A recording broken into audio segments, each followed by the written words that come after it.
So sciatica అనేది మనం కామన్గా భాషలో వాడుతున్న ఒక టర్మ్ అండి.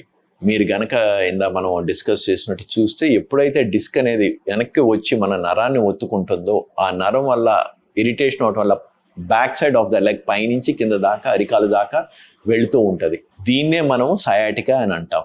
సో ఇట్లాగ ఉన్న దాంట్లో ఈ electric shock like sensation back of the thigh is because of the disc most of the times అండి.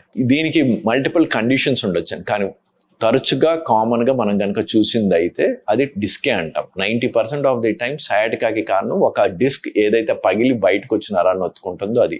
దాంతోపాటు వెరీ రేర్లీ ట్యూమర్స్ అవ్వచ్చు, ఇన్ఫెక్షన్స్ అవ్వచ్చు, నరువు మీద ఒక డైరెక్ట్ కంప్రెషన్ వల్ల ఇది సయాటికా అనేది కాజ్ చేస్తూ ఉంటుంది.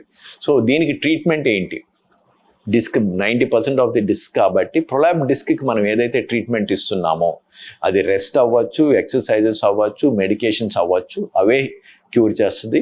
బట్ ఎప్పుడైతే మనకి సర్జరీ అనేది అవసరం ఉందో అది మెడికల్ దానికి రెస్పాండ్ అవున డిస్క్ కానివ్వండి, ట్యూమర్ కానివ్వండి, లేదా ఇన్ఫెక్షన్ కానివ్వండి, మినిమల్ ఇన్వేజివ్ టెక్నిక్లో మనం ఆ డిస్క్ని తీసేసిన లేదా ఇన్ఫెక్షన్లో ఆ చుట్టుపక్కల ఉన్న ఇన్ఫెక్షన్ని క్లీన్ చేసిన దీన్ని మనము తగ్గించగలుగుతాం, అరికట్టగలుగుతాం సయాటికా.